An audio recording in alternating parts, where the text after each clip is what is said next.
Listeners, I have a very exciting announcement to share with you. The True Crime Podcast Festival is back for 2022. The festival gives listeners the opportunity to mix and mingle with some of their favorite true crime and now paranormal podcasts. Who knows, you may even find a new one. The festival is being held in Dallas, Texas from August 26th through the 28th. The Good Pods app is a great way to follow the shows and even listen to a curated playlist of their most talked about episodes. Right now, we still have some early bird tickets available, so you can head to truecrimepodcastfestival.com to buy your tickets. I'm going to put the link in the show notes for you, so don't worry. I'll also provide a link to the Good Pods app because it honestly is the best way to listen to podcasts. If you want more of me and more true crime topics in your life, download the Spotify Green Room app today. Every Tuesday at 6 p.m. Central, I host a show called True Crime Convos. I talk about pretty much anything related to true crime. If you have a case suggestion, feel free to let me know what it is, and I'll see you on the Spotify Green Room app. Have you ever been listening to the show and think to yourself, wow, I really wish I could just subscribe to their ad-free content, but there's so many apps involved to do that? Well, Apple Podcast has made it possible for you to subscribe to the show and get the ad-free content straight through the app. So we've made it available to all of our listeners on Apple Podcasts. So if you're interested in ad-free content, you can subscribe starting today. Explicit content is found in this episode, so listener discretion is advised. Okay, on to the show.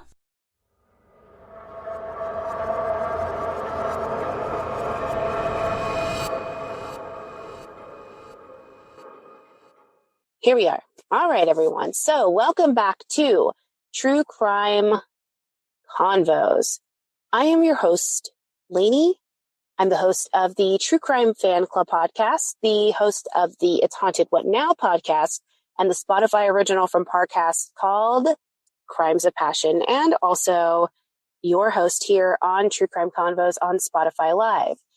Spotify Live, formerly known as Spotify Green Room, now has a really cool feature where you can basically, if you're subscribed to True Crime Fan Club on Spotify, you basically can catch True Crime Convos every Tuesday. So that's awesome.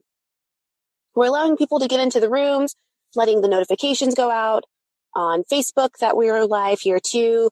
Last time I did it on YouTube, so I'm going to try Facebook to see how we do. As you know, we start every room with our age, sex, location. If you are too young to know what that is, why are you here? So please leave in the comments your age, sex, location. I am Lainey, 34 female, cis female, she, her pronouns, and I am in Texas. If you will leave that in the chat on Spotify Live or in the Facebook group, feel free to do that and we'll get started here in just a second. Hey, Jace. So Jace is on our Facebook platform. We have so many wonderful people joining us here on Spotify Live. Very, very excited. So we have a lot to talk about. But first, I just want to, I tweeted out today on the True Crime Fan Club platform that another school shooting took place, this time in Uvalde, Texas, which is about 80 or 90 miles outside of San Antonio, Texas, at an elementary school. It happened this afternoon. So far, from all accounts, there are 14 children that have lost their lives, and one teacher who also lost their life. I don't know the gender of them. It doesn't, to me, really matter because they lost their life. So I was very upset by this news today.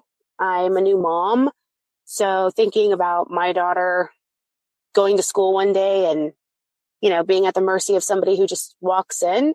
If you guys don't know, Uvalde is pretty small. It's a tight-knit community, kind of like a farming community outside of San Antonio. So for some reason, it just really hit me very strongly today.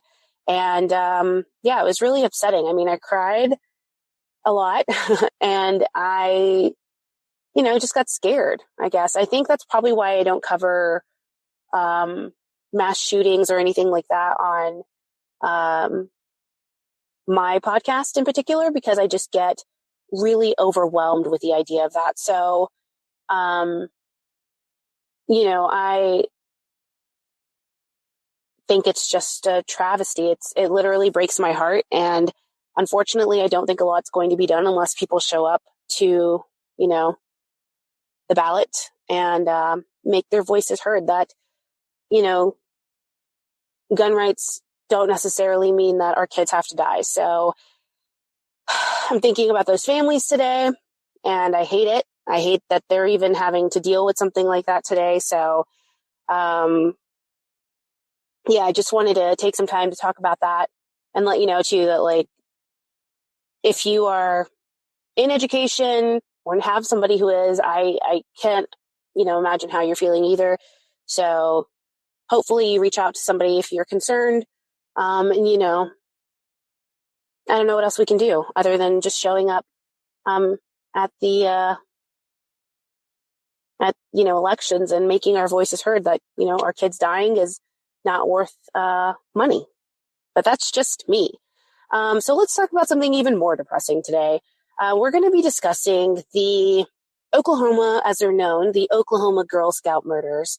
Recently, there was some traction in the news, I think the last few months, about new DNA evidence, etc. So I wanted to talk about those today. And then it just so happened we had this school shooting that also occurred. And so it's just all overwhelming, all very sad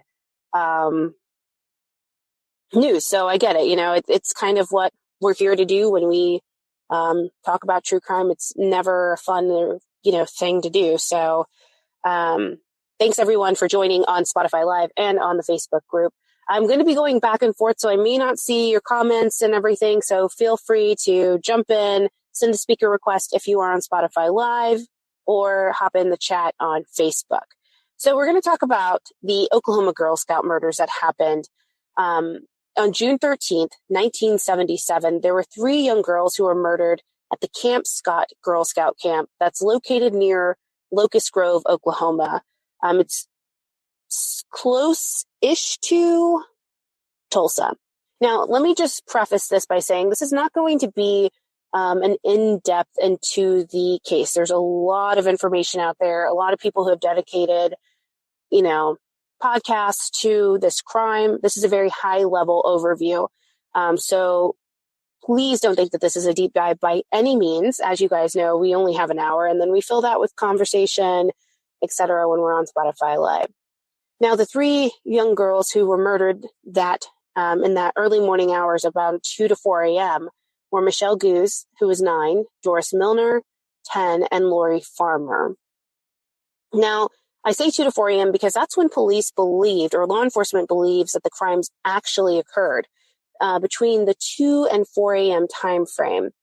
Now, the girls were moved during the course of the murder by the perpetrator or perpetrators. There are some people out there who believe that more than one person committed these crimes, and there are individuals out there who believe one person committed this crime.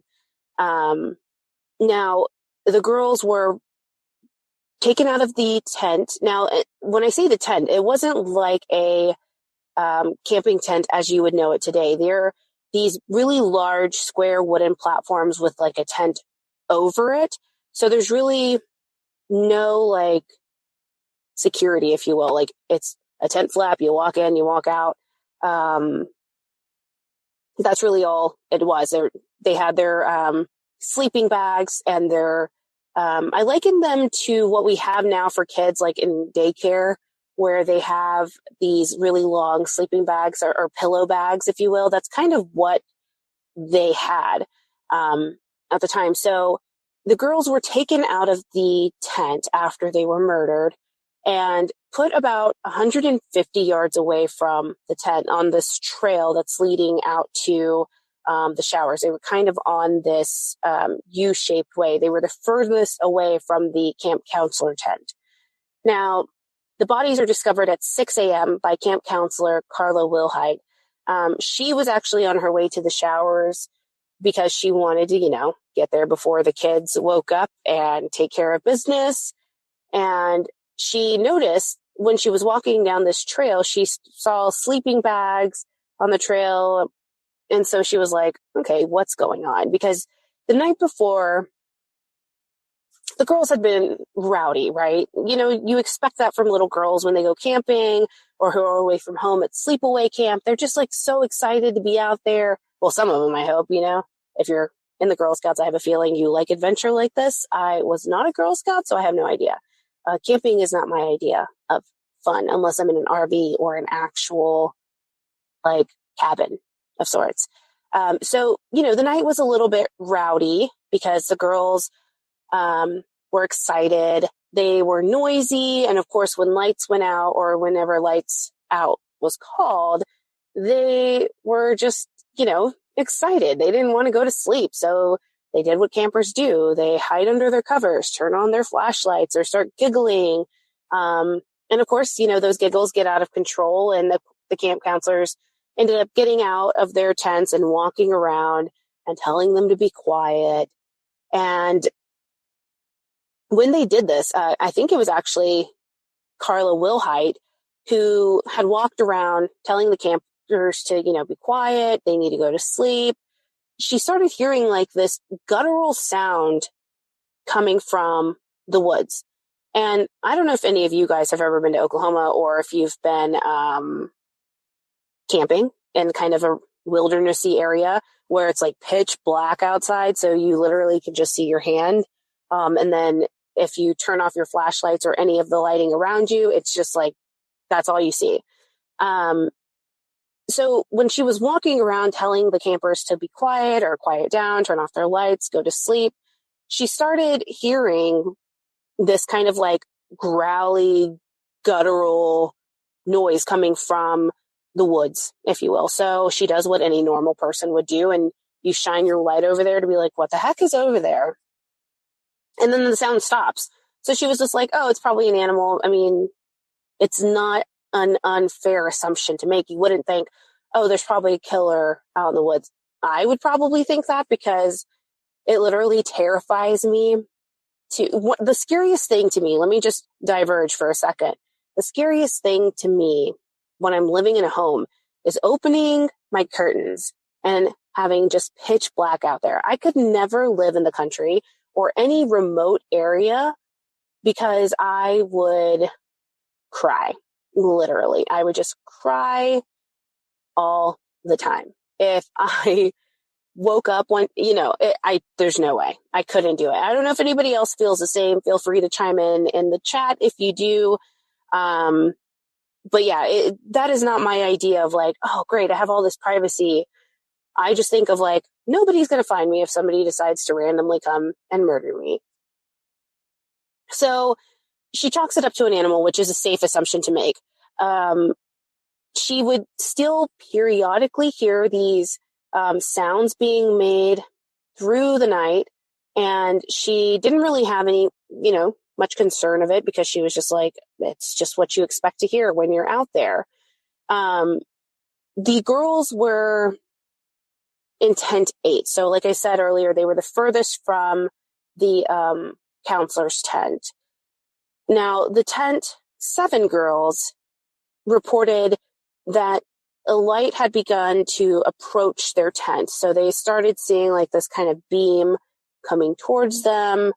And it really like infiltrated the entire tent to where they were like, squinty eyes, like, what the heck?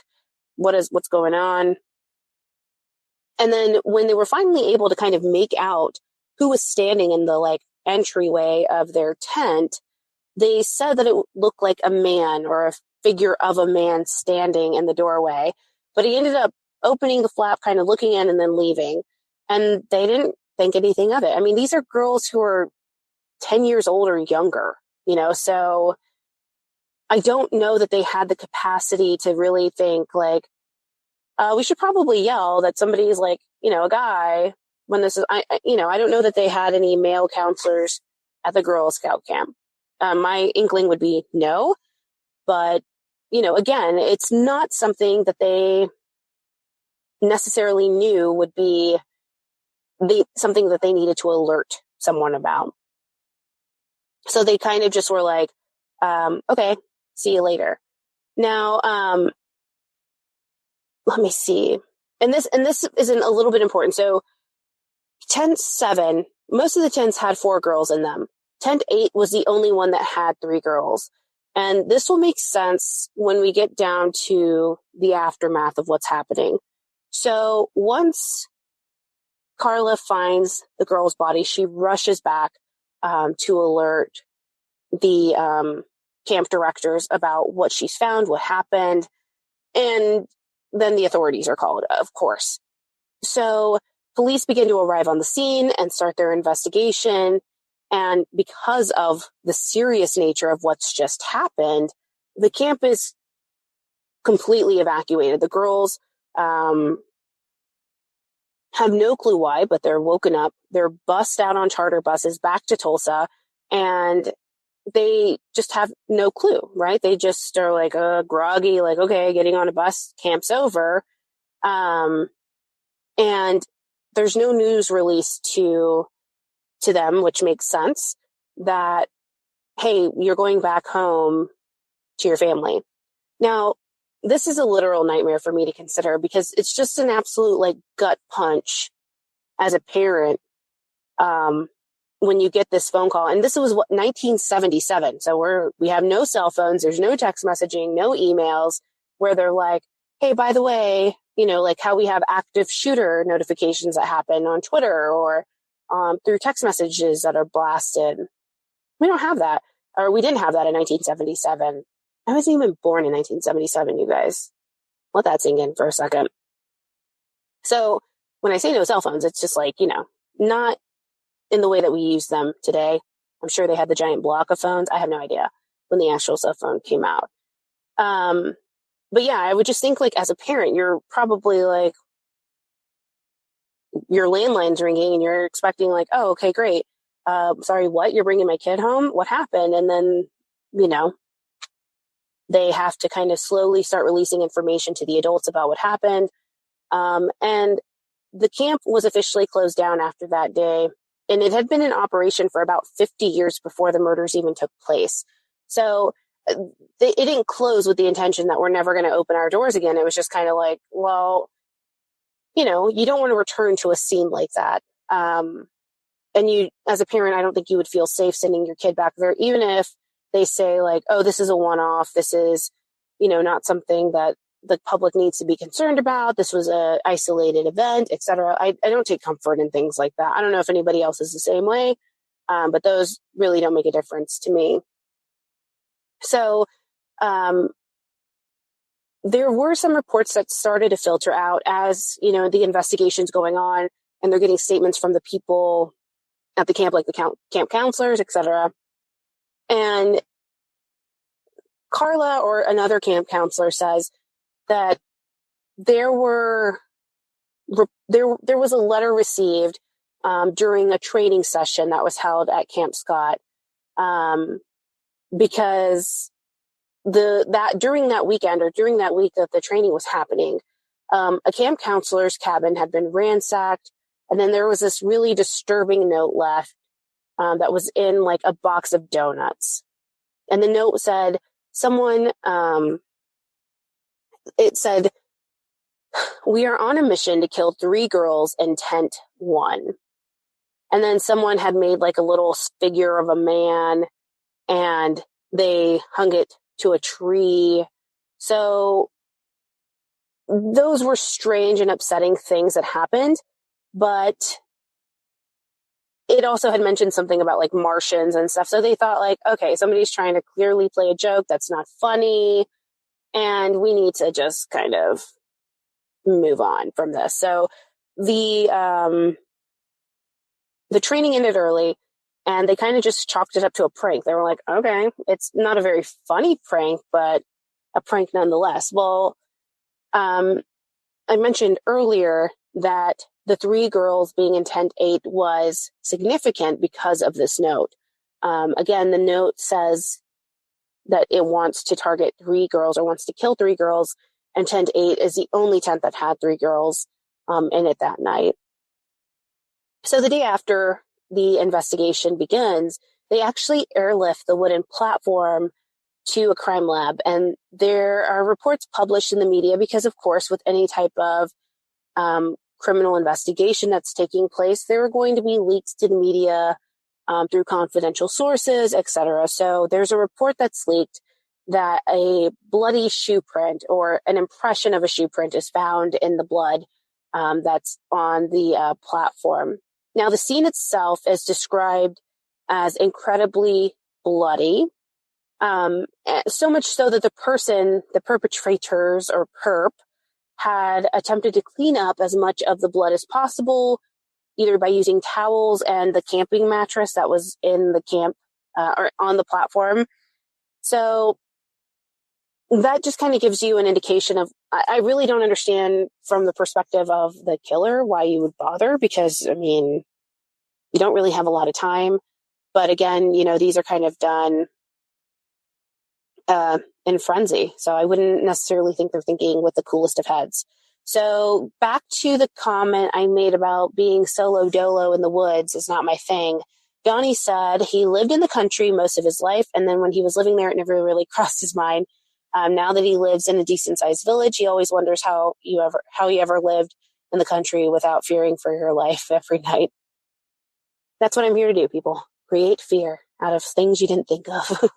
And then Daniel says, are news publications regarding details such as these really necessary? No, they're not. We recently saw that too. I don't know if any of you follow the Delphi case involving Abby and Livy, but there was a recent hoopla, if you will, that happened involving one of the podcasts called Murder Sheet.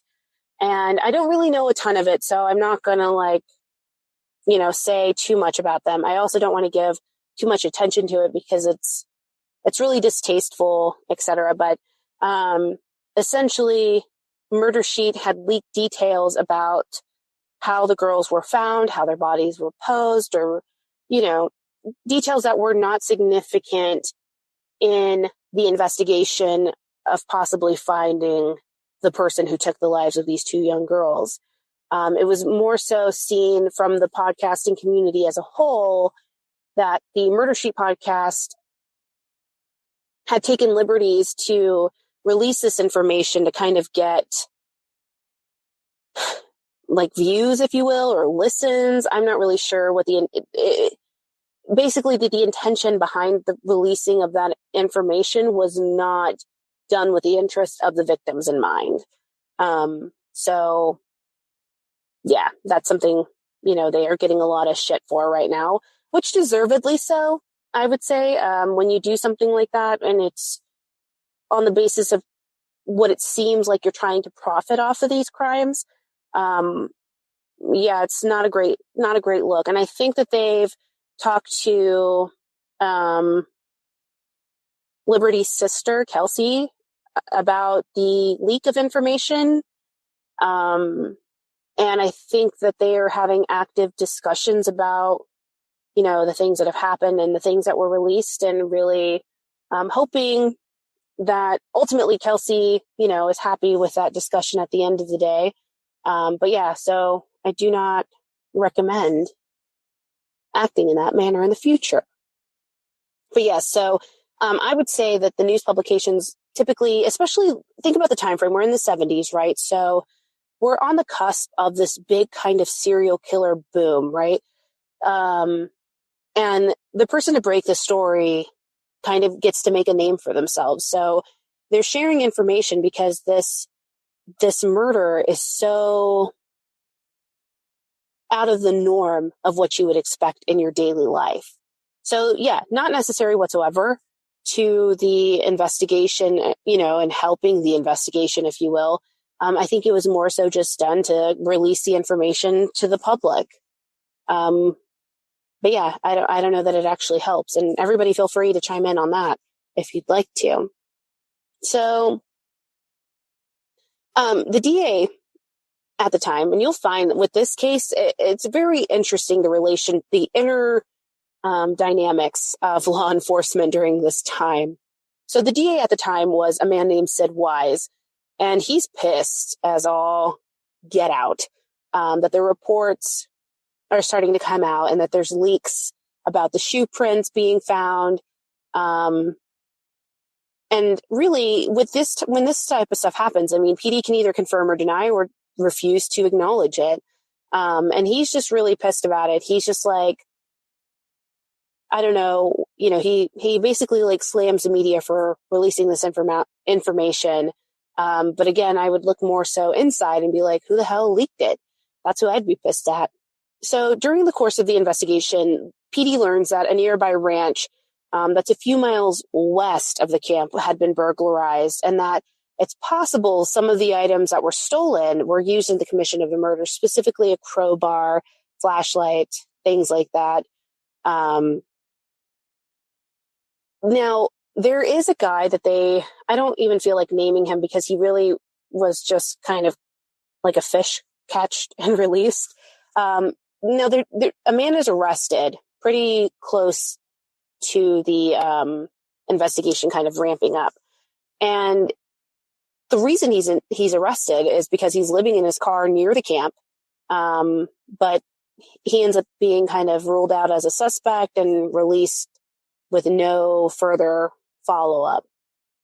So then the Wonder Dogs enter the picture. This is the name of the name coined by the media. The scent tracking dogs, or the tracking dogs that are flown in from Pennsylvania. They're really highly skilled dogs trained in tracking. They're worth from $10,000 to $20,000. I know you're probably wondering, like, okay, why do I care how much these dogs are worth? You'll see. So they're able to locate the path the killer or killers must have taken, which is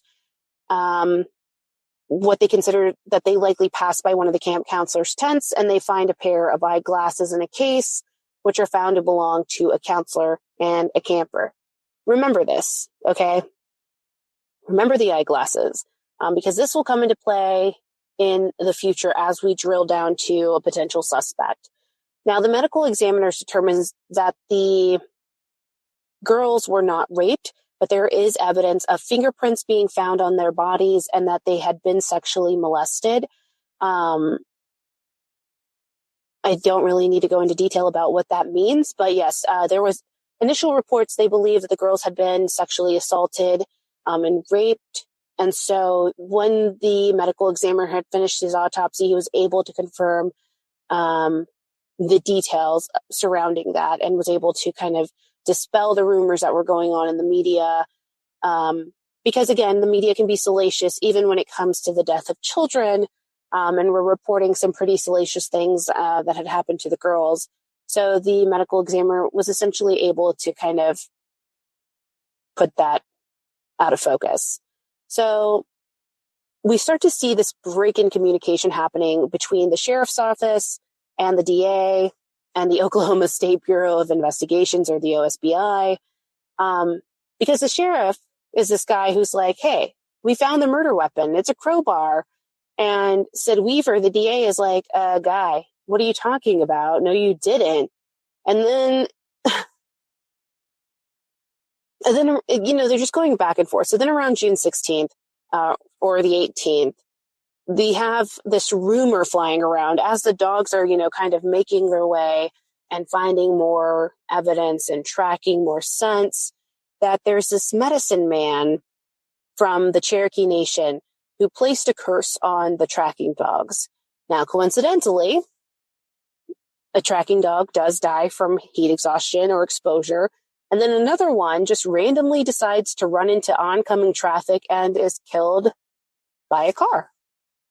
So when I tell you these dogs were worth $10,000 to $20,000, that's kind of what they reported in the media as being oddly suspicious. So, before they came here and before this curse happened, I don't know. I don't put a lot of credence on things like that. I also don't see the point in what a medicine man, if there was said medicine man, what the intention would be on cursing the dogs. You would think that everybody in the community would be interested in having justice served for the girls. So I don't I don't see the point. I think it's just kind of another way to vilify the natives that occupy that land. So I don't know. I'm curious to hear what you guys think about that, because I think it's just such a wild rumor. And it's also kind of something that people play on the supernatural piece, that I think trails any type of true crime case, right? So if you believe in the supernatural, you'll often find that there's things like this, like these kinds of rumors that start with true crime cases. You'll hear that with Gacy's victims or things like that. Like, oh, don't even get me started on the Zach Bagans memorial. If you want to hear more about my experience there and why I think it's such a farce, I was recently on the Crawl Space podcast, and I talked a lot about my experience at the Haunted Museum in Las Vegas when I was there. And let's just say it was disappointing beyond belief. And I love the paranormal.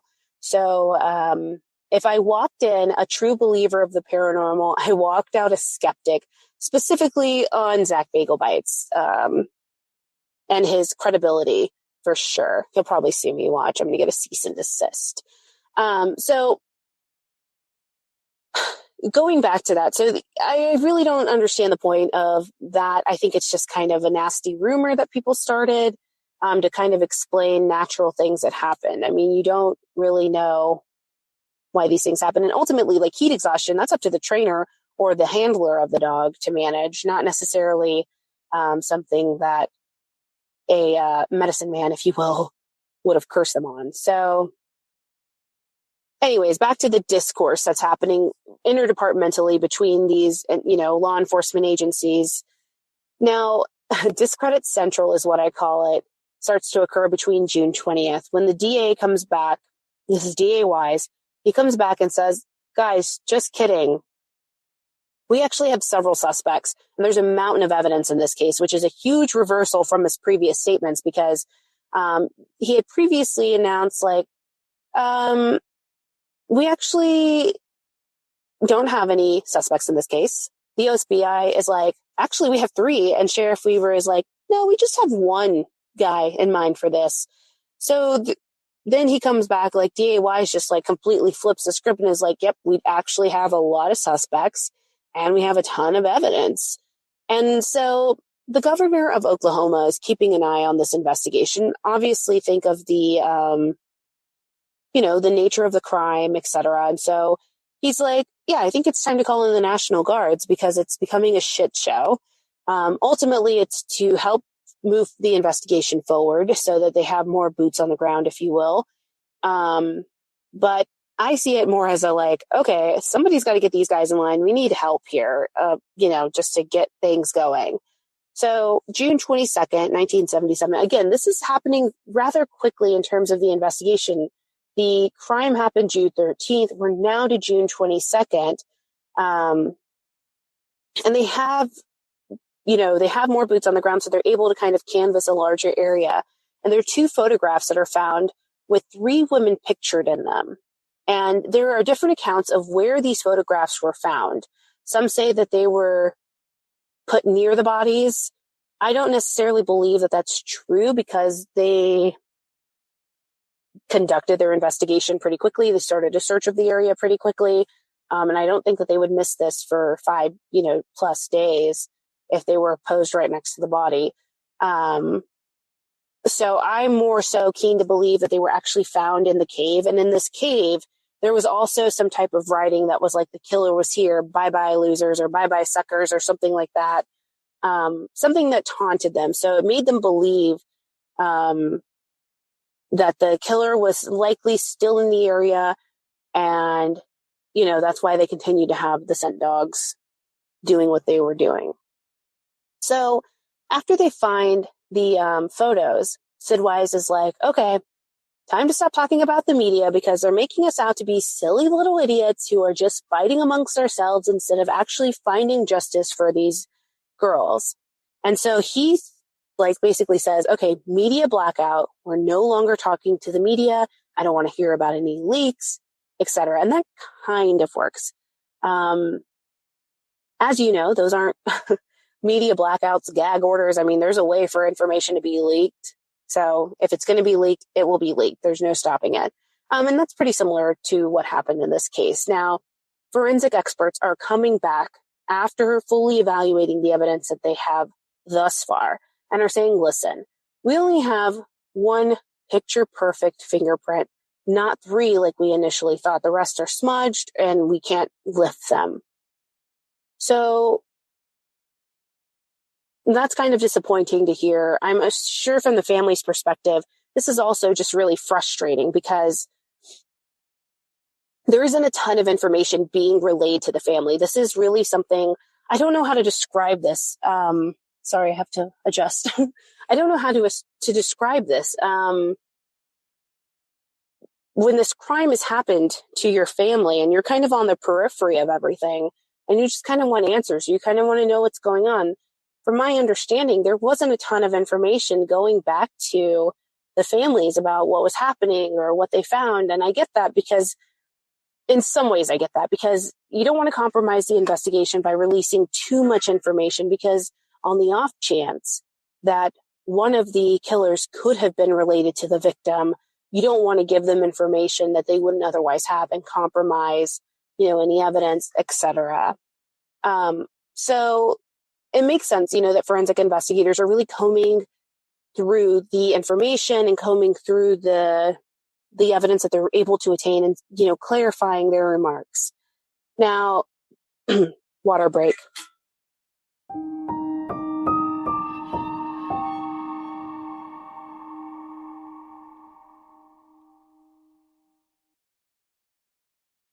Our next partner has a product that I use literally every day.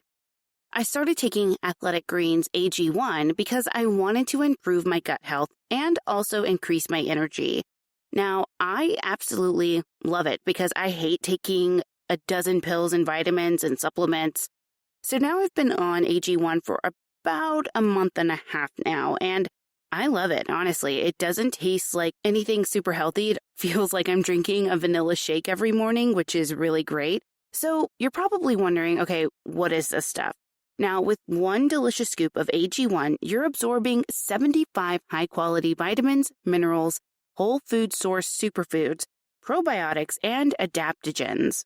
Now, these help you start your day off right, and this special blend of ingredients supports your gut health, your nervous system, your immune system, your energy, recovery, focus, and aging, literally all of the things. AG1 is lifestyle friendly, so whether you eat keto, paleo, vegan, dairy-free, or gluten-free, you can have this because it doesn't have any of the ingredients that go against any particular diet.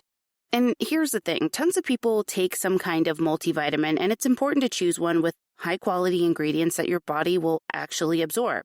So AG1 is a small micro-habit with big benefits. It's one thing you can do every single day to take great care of yourself. So right now, at this very second, it's time to reclaim your health and arm your immune system with a convenient daily nutrition. It's just one scoop in a cup of water every day. It's literally so easy. Now, to make it easy, Athletic Greens is going to give you a free 1-year supply of immune-supporting vitamin D and 5 free travel packs with your first purchase. All you have to do is visit athleticgreens.com/TCFC. Again, that's athleticgreens.com/TCFC to take ownership over your health and pick up the ultimate daily nutritional insurance. There's honestly nothing more important than taking care of yourself. Because if you're not feeling your best, you can't be your best.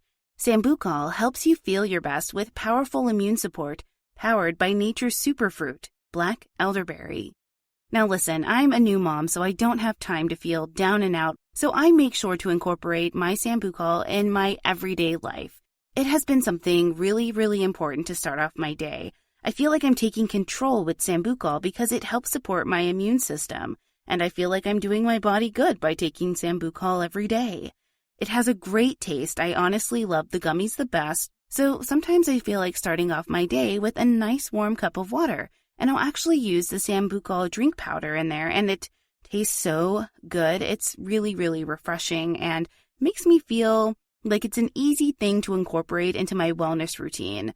Best of all, Sambucol is a trusted brand. It's the original black elderberry and was developed by a virologist, so I know I'm getting a great quality product. And you can too.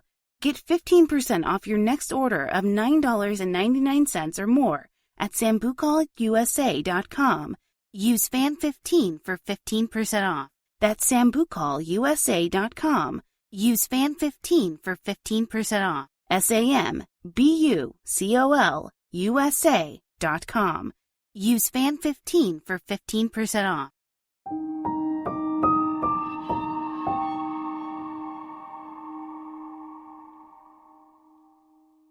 So on June 23rd, officials announced that the photographs that were found, apologies, the photographs that had been found in that cave were actually developed by a man named Gene Leroy Hart, who was in the Granite Reformatory, which is a minimum security prison in Granite, Oklahoma. So they end up launching this full-scale search for this guy over the next few days. Now, Gene Hart is a sexual predator. He's a convicted rapist. Very, very dangerous individual to just be out there.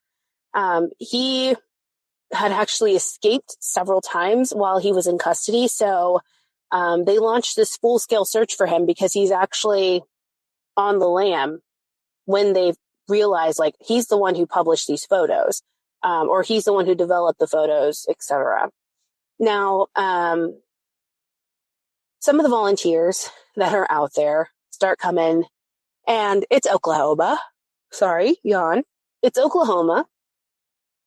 And you can just imagine, like, if you imagine Texas with our open carry and we're just walking around slinging guns, imagine Oklahoma. A lot worse. So when they call in volunteers to come and start helping with the ground searches and trying to find Gene, you got people who are just gun happy, high, drunk, and they're really like seeking this kind of vigilante justice, which in the end just causes more trouble. It doesn't actually help anything. So the volunteers that had come to kind of do this good thing for the families and good thing to move forward the investigation end up getting arrested for being high or being drunk or being disorderly. And it really takes away from what they were there to do. So, it just is kind of annoying. Now, the state of Oklahoma, or the DA, starts to offer a reward for $14,000. At the time, that was a pretty significant amount for anyone to come forward with information. And then a day or so after the announcement of the reward, the FBI joins the case because, they're not getting any traction with the sheriff's department. They're not getting any traction with the OSBI. So the FBI steps in to assist. Now, on July 1st, that's when law enforcement announces that they're officially leaving the camp, saying that they've collected all the evidence possible. They've combed through it with a fine-tooth comb, and there's nothing else for them to do at the camp. Now, on July 5th, there's a man matching Gene Hart's description, and he's seen in the woods.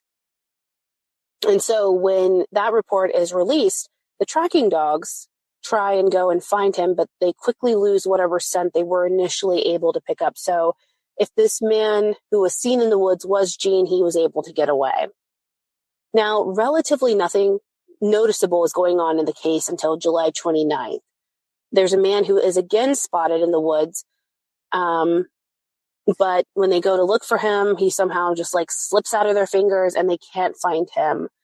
That kind of whole situation reminds me very much of the Zodiac. If you recall, that part of the frustration with the Zodiac case is that police potentially had him cornered, and because they flubbed up the description, he was able to get away.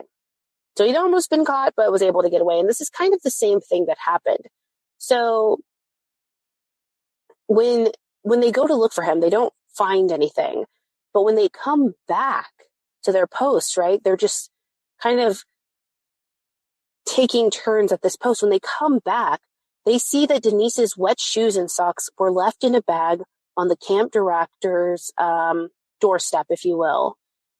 And if that doesn't say like taunting the police, then I don't know what does. And that to me is really like telling, like it kind of lends to the credibility in my book that there were two perpetrators, because how do you get somebody's attention and then manage to somehow sneak past everybody and go the opposite? I mean, maybe, I don't know, you're quick in the woods. You go the opposite way and leave this, evidence bag essentially there. I don't know. It's kind of nuts. Very curious to hear what you guys think about that. So far from what you've heard, are we leaning more towards that there were two perpetrators, or that there was only...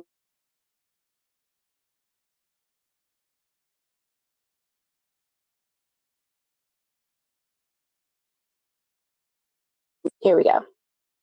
Can you still hear me? Okay, we're all good. Great. So yeah, I don't know. It really kind of lends itself. I guess I could still see it kind of both ways. I guess you could be savvy enough if you knew the woods well enough to go back and run and say like, oh yeah, hey, I left this bag of evidence. I don't freaking know. But I thought that was interesting. A little chilling, if I'm being honest with you, that you were able to kind of circumvent this, this crowd of people looking for you and leaving evidence for the police to find. Now, on September 22nd, this is several months after that happens, two of the families end up filing a $3 million civil suit against the Magic Empire Girl Scout Council for what they feel was negligence at the camp, that they didn't have the appropriate amount of staff, they didn't take the appropriate precautions to protect the girls. But again, I don't know how you anticipate something like this, right? So with these types of civil suits, it's really hard to make a determination either way.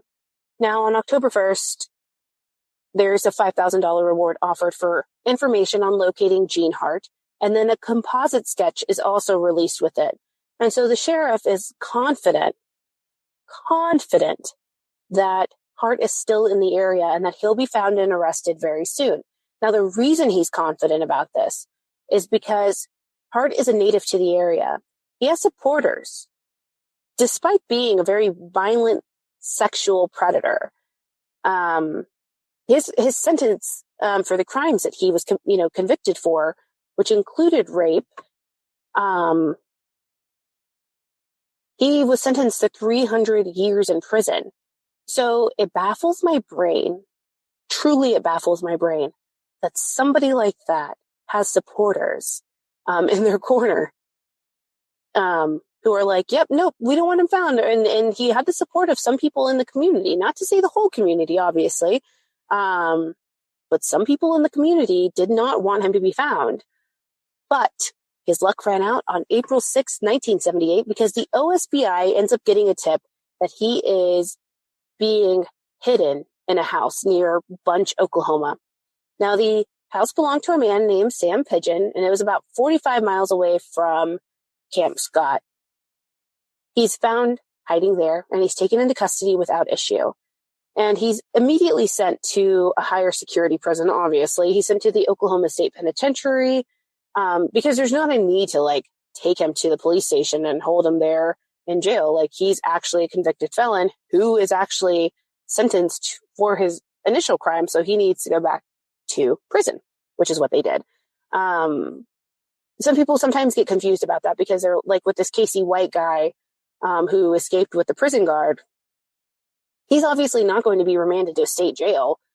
He's going to go back to his facility or to a higher security facility to await whatever trial or charges that come, his way. Now, when Hart was arrested, he was wearing women's eyeglasses. Now, do we remember why this was important to remember? Okay. This is a big red flag for authorities, okay, because he had tried on the eyeglasses of the two women he was convicted of raping in 1966, and the eyeglasses that were found discarded at the camp belonged to females. They were female-style glasses. I'll say kind of like a cat eye type of thing that's popular in the 70s, late 60s, whatever. Late 60s, early 70s, that kind of cat eye look. He was found wearing, in the pictures that you see of his arrest, you'll see that he was wearing them. And I don't typically like go towards gender like specific type of things with like clothing or glasses and stuff like that, because one of my cousins, he wore really like kind of feminine-ish type of glasses back in the 60s and 70s. So I was like, I mean, now you would kind of look at those and be like, oh, those are kind of more feminine or whatever. So, yes, like Donnie said, like librarian glasses. So just imagine that. Now, something that I thought was really odd with this whole situation of the raid is the after part. So the OSBI officers that conducted the raid, they did this type of FBI style, like Narcos photo shoot with Hart. And it's just the most cringe thing I've ever seen. Like, he's not a moose or a buffalo, you guys. It's like those things you see with the guys on Narcos or whatever who get Pablo Escobar and take pictures over his like bullet riddled body. And it's just like, okay. And that's essentially what they do. They all kind of line up and they have Hart in his shorts and tank top and his librarian glasses and handcuffs. And he's just sitting there like, hey, It also is very interesting too, because like in the US, we don't really do things like that, but in Mexico, they do. I always find that piece interesting, that especially like when they arrest like drug lords or people involved in organized crime in Mexico, they end up doing like these photo shoots and press conferences with the perpetrator there. And you're just like, wow. In America, like, I would love to hear Bob's thoughts on those. Bob Motta from Defense Diaries on, parading these criminals, if you will, in front of, a press style Could you imagine if we had like Casey White, the guy who had escaped with the prison guard, at a press conference after we arrested him and just like let him answer questions or let him be subject to questions while he's sitting there? Could you imagine? I would like to see that. Like, think about Dennis Rader. The guy loved to talk. He would like eat it up. And as a criminal defense attorney, I could only imagine you would be like, please shut the hell up. That would be so insane to me. But they do that in Mexico. It's like it's second nature. It just is what it is. And I find that so interesting. And I'm sure they do it in other places. I'm trying to think of where else I've seen that. I want to say maybe in like South Korea, I may have seen it, or Japan or something. I don't remember, but like, I thought it was insanely interesting. I just couldn't imagine it now, like with the likes of, like Casey Anthony, for instance, sitting at a friggin' table after she'd been arrested, on the suspicion of the murder of her daughter, which we all know she did. But yeah, it's just like, you could never imagine. Anyway, so all that to say that it was just done in poor taste, because this is a guy who like potentially murdered 3 little girls, and you're like taking a picture with him like he's a friggin' bear you just killed. So everybody kind of immediately liked Hart for the killings. They pegged him as the killer, and he ends up getting charged with murder, and he goes on trial on March 19th, 1979. And of course, the families are hoping for justice. They want justice to be served. And we really don't know the specifics other than what's out there in the media publications, about the trial, what was said, what was shared. Again, it's the media sharing this information. So it comes across many different dusts and portrayed many different ways. The court transcript is what we typically like to rely on, but they end up acquitting him on March 30th, despite, whatever evidence they, presented. Now, what I find interesting, that in the state of Oklahoma, when somebody is acquitted of a crime, they don't keep the court transcript on file. They don't really see the need to. It's like, you were acquitted. There's no point in going back, because double jeopardy, right? You can't be charged with the same crime. So what do you need the court transcript for at that point? So we really don't have any clue from either side, what was said, what was done. We do have pictures of Gene Hart hearing the not guilty verdict read in court and him just like collapsing or like crying and being like, oh my God, thank God it wasn't me. But, for the families, this is obviously very disappointing because he was who everybody liked as the killer. So essentially the case still is cold, right? There's nobody to be held accountable for the murders of these girls. Now, Gene doesn't get to escape just because he was acquitted of the murders and at the Camp Scott location. He ends up having to go back to prison to serve the remainder of his 305 years. But of course, on June 4th, he ends up dying in prison of a heart attack after he was lifting weights and doing calisthenics in the yard. He just collapsed and died. Now, for those who believe that he is the perpetrator of these murders, then maybe they feel justice was served because he did die in prison. I don't know. But the civil trial against the Magic Empire Council is actually allowed to move forward. But again, the jury rules in favor of the council and not the families. And unfortunately, I can understand why, because like I said earlier, how do you plan for something like this? Like what more could have been done, for the girls? Now, of course, the growling and the guttural sounds that were coming from the woods, again, a reasonable person could chalk that up to an animal. The girl seeing the man, that's not on the responsibility of the children to report, right? Would it have changed things? Would it have been more victims? Who knows? What was it? What else was there that was kind of interesting? The location and the way that the girls were positioned in the sense of the tents and things like that. Like maybe they could have had more counselors on either side. Maybe that would have made a difference. Who knows? But again, how do you plan for something like that? You really can't. So I can understand why the jury didn't see the council as negligent. I don't know how you guys feel about things like that when it comes to civil cases, because oftentimes a civil case, even before a murder investigation has concluded, can move forward and cause depositions in the case to be had. We've seen people, who have been forced to move forward in depositions in a civil trial, eventually have what we need to move forward in a murder trial. So, I can kind of see it both ways, but in this case, they're trying to hold an organization accountable for something that I don't think they really could have accounted for, unfortunately. But curious to hear what you guys think. So that ends, and the case essentially remains unsolved. There's not much way in the investigation that's happening. But the good thing is, and the good news is that they did collect biological evidence, which included semen found on a pillowcase. Now, in 1989, they did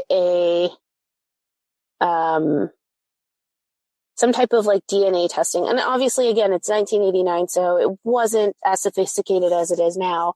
And they really couldn't rule out Hart as a person who left the sample. In 2008, I believe they tried again, but the sample had been so degraded by that time that, again, they couldn't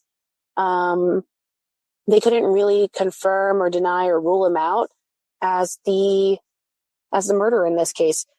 And that can go both ways, right? The fact that I can't rule you out could lend itself to mean that you are the person who committed the crimes. I'm more so on the camp that, no, PCR didn't work because the sample was too degraded. So they weren't able to really find anything. Same with the fingerprint. They thought that the fingerprint was clear and great, but it actually was also smudged in a way that they couldn't confirm. So there's this new Hulu docuseries. You guys have probably seen it, or the advertisement for it. It's called The Keeper of Ashes. And Kristen Chenoweth, I guess, is the host of this, or she will be the person who ends up recalling how she was supposed to be at camp that day, and the girls were a part of her friend group that she had ended up being sick, and that's why she couldn't have gone. But again, I don't know that necessarily means that she would have been a victim, because if the person was really focused on getting 3 people, Kristen being there would have filled the 4th, or somebody would have filled the 4th tent or the 8th tent with the 4 girl. So who knows? I don't know. But I will be interested to see. I don't know if it's out yet or not. I didn't check, but I think it's interesting because she kind of does have she does have ties to the area. She was friends with 3 of the girls, I believe, or with all 3 of the girls, and knew them. So I'm sure that it was very jarring as a kid to find out what happened, and very scary. I would never in my life go camping again if that was the case, and I would be terrified. Like, that's kind of how I respond. Now, KO, it's called Coco, but it's KOCO News 5 did a really great job of illustrating the girls and their personalities and how excited they were to go to camp and the things that they did to be able to get there. Now, Lori Farmer, they said that she was a bright little girl who was like very mature, beyond her years. And she was the youngest Girl Scout at the camp that week. She was excited to write home to her family in Tulsa. And she had told her loved ones about her 2 new friends and roommates. And her father, Dr. Charles Farmer, had been an emergency room director at Tulsa St. John's Medical Center. Michelle was also a returning camper. She had been there the year before. And so she was like super excited. She was athletic. She had a love for plants. She had a green thumb. Her mom said that before she left, she was telling her, like, please take care of my plants while I'm away. And she said that African violets were her daughter's favorites. Now, Denise's story is a little bit, it makes me really sad because she had sold enough Girl Scout cookies to go to camp with her friends. And she was just like excited to be able to go with her friends. She was a straight 8 student. She had been admitted into the Tulsa school for students who were considered to be exceptionally bright. And her friends ended up backing out at the last minute. And Denise was like really bummed about it. She didn't want to go, but she was just like, you know what, fine, I'll just go by myself. She just wasn't happy about the idea of leaving her mom and her sister. She even cried on the bus about having to leave them behind. And I think the night of the murder, she had gotten really upset and she wanted to call her mom because she missed her. And the camp counselor was like, just call your mom in the morning, like focus on having a good night. And she just wanted to call her mom, say that she missed her and that she loved her. And that really breaks my heart for this kid. And for the family to know that too, that they could have had an opportunity to tell each other they loved each other one last time. And they didn't, because of course you never know these things are going to happen. Now, after Michelle's death, her dad, Richard, established something called the Victims' Bill of Rights in Oklahoma and the Oklahoma Victims Compensation Board. And when I mentioned earlier that the family had felt like families had felt that they hadn't had a lot of communication from law enforcement, this stems from Richard.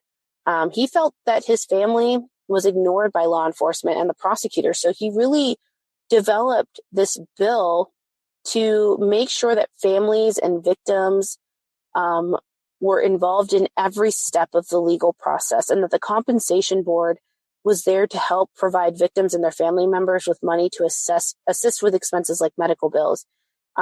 Because even if it had just ended in an attack and not necessarily a murder, there's trauma, so many things that are like wrapped up in that, that require therapy, etc. So I really applaud Richard for taking his daughter's death and trying to find something good out of it, something that it wasn't in vain for.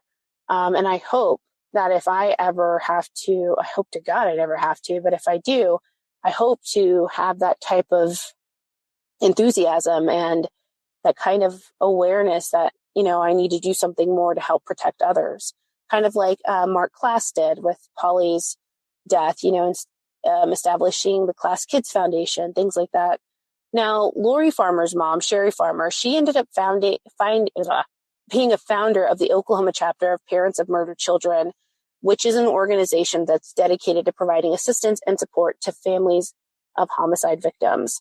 Now, there was a recent report that came out over the last 2 months that it's still spotty to me, so it doesn't really kind of confirm anything, but they say that the DNA kind of alludes to Jean Hart being the sole perpetrator and the person who likely murdered the girls. So that's kind of what's out there. Some people and some law enforcement agencies still consider this case to be unsolved.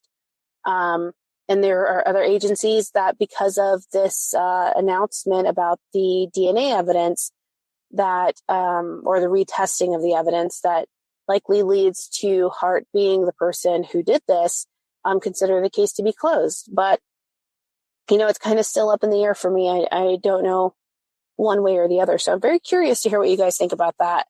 As usual, we are at our time. Look at me, you guys. Excuse me. Oh my gosh. If you guys have anything you'd like to add, feel free to. I will say that next week, going to have my friend Eric Carter Landine on, who is a true crime podcaster as well. He hosts the True Consequences podcast. If you recall, and if you are an avid True Crime Convo attendee, you know that he joined me to discuss the Dylan Redwine case because he did a great investigative deep dive into the case and kind of the nuanced things surrounding that case and Dylan's murder. He's going to be on next week to talk about his fight for justice. He's attempting to get justice for his baby brother, Jacob, who was murdered by his mother's boyfriend, his stepfather, I believe. And hopefully there's some traction with the case where it's now likely going to be prosecuted. But yeah, his fight's not over, and he is a very big proponent of ethical true crime and can explain what that means when he joins us. So I hope that you plan to join us next week. Anyways, we are at our time, my friends. Thank you, as always, for joining me for another True Crime Conversations. You are all wonderful. I love seeing your faces pop up on the stream. Of course, if you have any cases you'd like to recommend, feel free to click on my profile picture. You can also follow me on Twitter, where I tweet things, and you can also make some case suggestions. But yes, next week we're going to have Eric Carter Landine on, and I adore him. I think he's wonderful, and I think you guys will too. And I think you'll be moved by what he's going to share with you and Jacob's story. And I think you'll end up loving him as much as I do. And then I hope to have my friend Bob Mata, who is the host of the Defense Diaries. His father was John Wayne Gacy's defense attorney.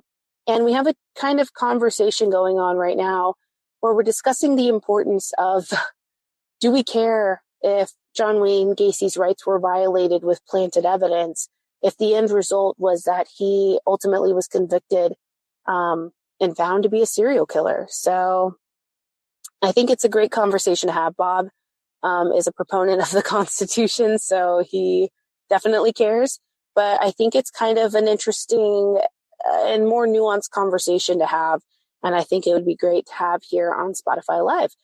But I've taken up enough of your time, my friends. So thank you again for joining me. I really, really appreciate it. And I hope everybody has a great rest of the night.